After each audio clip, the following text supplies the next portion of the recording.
I'm going to give you 5 ways that you can use your fairway woods and get the most out of them when you're on the golf course. Let's take a look at number 1 and unlock this beauty. And the first tip, and I've spoke about this before, and it's because I love it and I think it's a great way if you are struggling with confidence, especially when you're in and around the green and you get a lie like this where the grass is really nice but you maybe just find a bit of a bare patch, or it's sat down for some reason and you're thinking, if I get my wedge on there and I try and get it in, I know I always duff it or I end up thinning it. If we use it as a putter, we've got a great big sole on the bottom here, and that initial little bit of loft that we have is just going to give it that little bit of lift out of there. And all we need to do is basically just adopt our putting stroke. The putter, generally with no loft, will sort of drive it into the ground, into a little bit of a bad lie, and pops it with spin, and it's hard to control the distances, where with the 3 wood, the 5 wood, 7 wood, whatever it may be, you just sort of lift it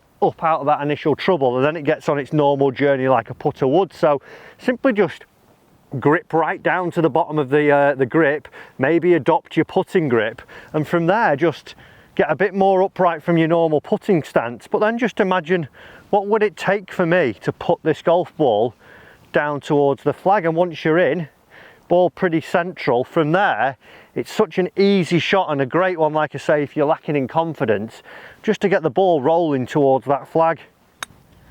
Nice and simple, hops out, takes a little bit of break, and you don't need to be the best striker in the world to start actually delivering shots like that, where now I've only got 3 or 4 feet to try and save my par, as where if I'm nervous and that wedge gets a little bit jerky, I'm probably going to be a couple of feet in front of me. So just adopt that if you are really struggling, and especially with course designs like when we're at home on links, there's many ways to play it. You might want to run it around greens. We've seen Marco do that when we played with him at St Anne's, a great little shot he played. So just start to maybe embrace the 3 wood or the fairway wood, not just solely as a club that you try and full swing. So tip number 2 is what we would maybe expect we use the fairway wood for, and that is off the tee sometimes. I would say that this is our fallback club. If your driver's not going to plan, you need to be able to use your fairway wood to get down onto the fairway. The 9th hole here at Pooler Golf Resort actually is a great example of this, because it is a par 5, but it's actually quite a tight fairway, and my driver might not be going to plan. I might be leaking it a little bit, and that brings the water into play for me. It brings the bunkers into play, as where I know if I peg my fairway wood down and I hit a little bit of a squeezy cut with it, I know I'm going to lose a little bit of distance compared to my driver, but I know the majority of the time I'm able to control this a lot better than I would do the driver when I'm stood over it being nervous over the shot. There's 2 things that I want you to be aware of when we are playing these shots though, and that's how we're going to set up to it and what I'm going to try and do in this shot. So the 2 things that I want you to make sure that you're doing: number 1, your tee height. Don't get it too high up above the ground. I'm going to try and hit a squeezy shot here, so what I've done is actually peg this pretty low to the ground there.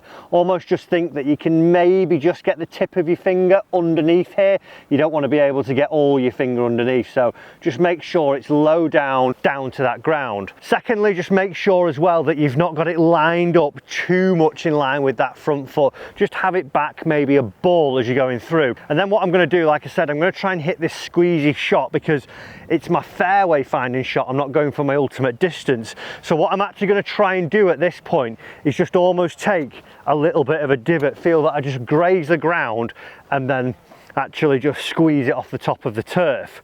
I've picked my shot. I know it's going to be a cut, so I've aimed down the left and allow for a little bit of movement into the fairway, and from there then it just takes me to making a committed golf swing. Good tee height, ball position's good, and I'm just going to squeeze it off with my cut. And there, a tiny cut, a little bit high than I would want, but it's in the fairway. I'm not in the water, and just look there, just that tiny little divot as I've gone through. So make sure you've got that fairway finding shot under control, because if your driver's not going to plan, this is a great way to fall back on your fairway wood. So it's giveaway time, guys. We want to hit 300,000 subscribers by the time the Open Championship is played at Royal Troon, and we need your help. And as a thank you for helping us do this, I'm going to be giving away one video lesson every Tip Tuesday. So you'll get the chance to have your swing analysed by me, and then a personal video sent back to help you improve your swing. A couple of things you need to do to be in with the chance of winning this. Number one, you need to be a subscriber to the channel. Number two, I need you to leave me a comment in the comments below. And then finally, I need you to like and share the video with your friends, because the comment with the most likes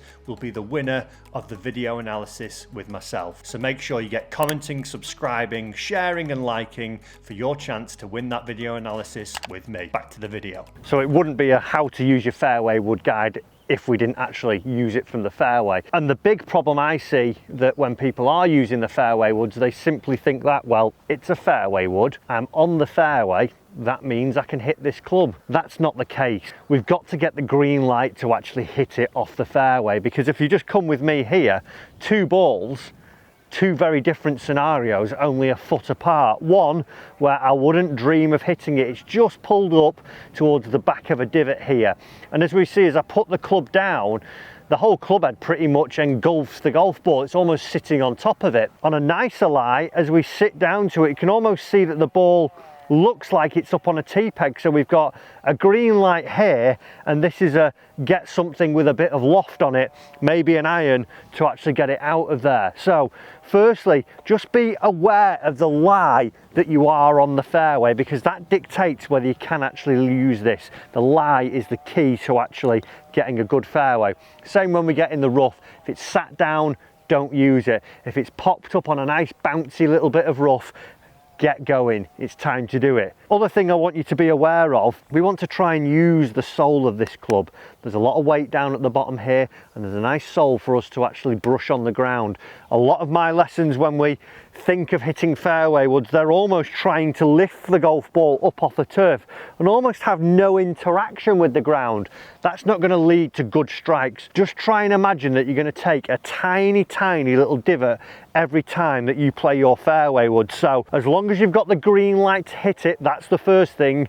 When we get in now, what we don't want to be doing is getting too angled as if we're trying to hit a driver. We want to get more into our iron-like setup with a tiny bit of spine tilt and have the ball a little bit more up our stance.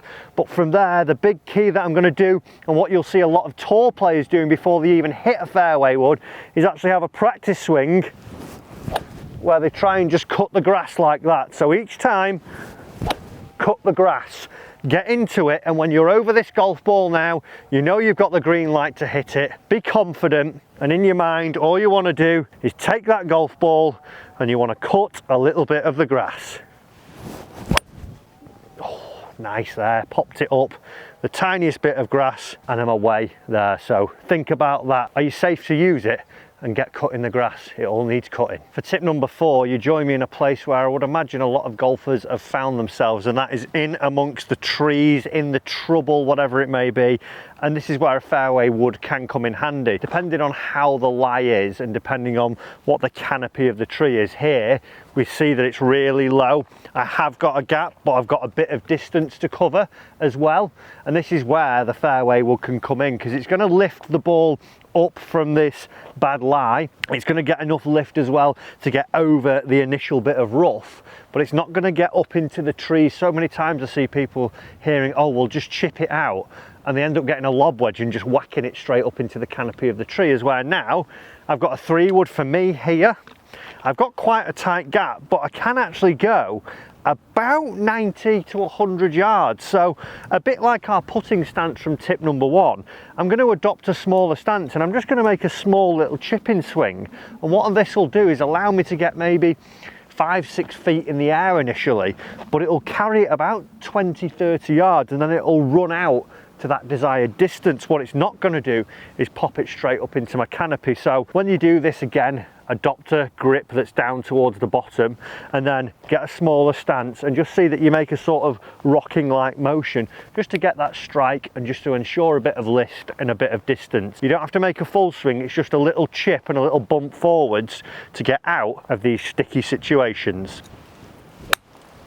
There we go, nice and easy, bounding off down the fairway, and it didn't take anything really just to get that going. So make sure if you are in trouble you can really utilise this to actually get you back into play and get back on the straight and narrow. And this is my fifth and final tip for your fairway wood, and this can be used throughout the golf course. Now, little caveat to this, it does take a bit of skill, it takes practice to do this one, but if you start to get used to it, it is a handy shot to progress with. And actually, to be fair, a lot of you have got it in the bag. Now, because it doesn't have loads of loft on it, your fairway wood, it's a little bit easier to shape the golf ball. So when I've got my golf ball here and I'm actually on the 10th hole at Pooler, par 5, I want to have a go at it, but I've actually got a tree directly in front of me. I've got loads of land this way, I've got loads of land that way. I can get some shape on this one. I'm only 220 now. I would normally maybe hit 4 iron, 5 iron, but I don't think I can get my 4 or 5 iron up over the tree quick enough, and if I'm trying to turn it, I've got to go too far out in one direction to bring it back, so I won't actually get up towards the green. So like I say, it requires some skill, and maybe it's one that you have a little bit of fun with out on the golf course. I like to try and see that I've got the slice, and a lot of us have already got the slice in us. So what I do for this one, I pick a target. My green now actually is directly in line with the tree, but I'm actually going to aim about 50 yards left here, which is somewhere down this line. So what I'm now going to do is just lay my club face towards it, and then I'm just going to open it ever so slightly. But what I'm going to do as well is get my body pointing really far left. And as I go through, again, I'm going to grip down on this one. And then what I'm going to feel like is that I'm really chopping down and across it, because I want to get a ball first contact. I want to get a bit of a steep strike,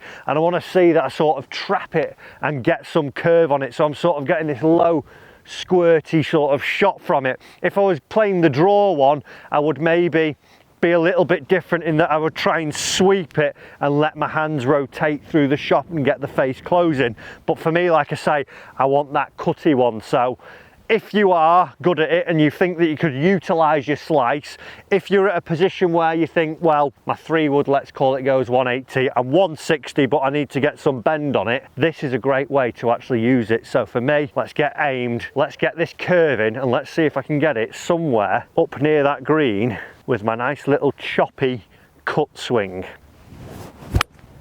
Oh, and that is swazzing. That is swazzing. Get the green. Oh, go in. If you come here, I've literally just hit the best shot of my life, I think. We won't be able to see it on the camera here. If we maybe zoom, just run by the flag. And that, like I say, requires a bit of skill, but it's a great fun shot to have in your locker if you've got it. Guys, 5 uses for your fairway wood. Hit that like button if you're going to use those. As well, subscribe, it's free to do. I want to get you better at the game. We'll see you in another lesson soon.